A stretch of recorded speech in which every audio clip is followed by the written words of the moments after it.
Bom dia, a paz do Senhor. Quero hoje trazer uma reflexão baseada aqui nessa palavra de Eclesiastes, capítulo 7 e versículo 8, onde Salomão ele diz que melhor é o fim das coisas do que o princípio delas. É interessante como às vezes na nossa vida algumas situações se apresentam e a gente busca ao Senhor, busca a direção do Senhor e depois a gente até se esquece daquilo que a gente pediu ou de como o Senhor propôs as coisas.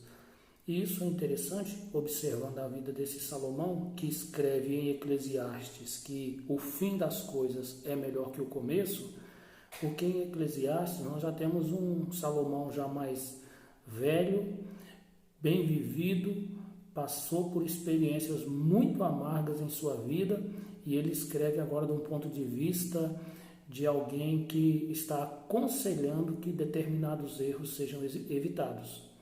Por exemplo, em 2 Crônicas, capítulo 1, dos versículos 7 até 12, Salomão ele ora a Deus assim que ele assume o trono, ele assumiu o trono nesse início aí do segundo livro das Crônicas, e ele muito preocupado por ser novo, está sucedendo seu pai Davi, um homem muito sábio, guerreiro, que expandiu bastante o reino de Israel e consolidou o reino, e agora ele se vê com a obrigação, mesmo não sendo o filho mais velho, de suceder o pai. E ele humildemente reconhece ao Senhor como sendo necessário para a condução do povo, e ele ora, e ele pede sabedoria, pede discernimento para que ele pudesse se conduzir diante do povo, sabendo entrar e sair. Mas é interessante também que logo na sequência, no mesmo capítulo, dos versículos 13 até o 17, Salomão acumula riquezas. Diz que ele ajuntou muitas riquezas, ele foi ao Egito atrás de cavalos, ele começou a negociar muitas coisas. Talvez a gente possa questionar que nos versículos anteriores, no versículo 12, por exemplo, Deus falou que como ele pediu sabedoria, ele daria, além de sabedoria, discernimento, ele daria riquezas. Só que no versículo 13 até o 17, fala que ele ajuntou. Não está falando necessariamente que foi Deus quem deu. Ainda que todas as coisas aconteçam sob a permissão de Deus, não necessariamente seja a vontade plena de Deus. Então Deus, ele permitiu que Salomão trabalhasse nesse sentido. Permitiu para que ele pudesse mostrar o que havia no coração dele, o Salomão, E na palavra de Deus, em Deuteronômio 17, do verso 14 até o 20, se a gente prestar atenção nesse texto, lá Deus ele fala que quando o povo pedisse um rei, o rei deveria observar certas regras.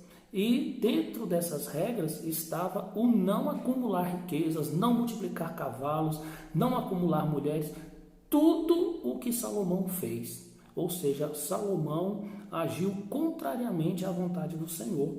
E às vezes a gente pode pensar que tudo que Salomão acumulou foi bênção de Deus, e quando a gente observa num livro também escrito por ele, Salomão, Provérbios, capítulo 10, versículo 22, nós lemos que a bênção do Senhor enriquece e não acrescenta dores.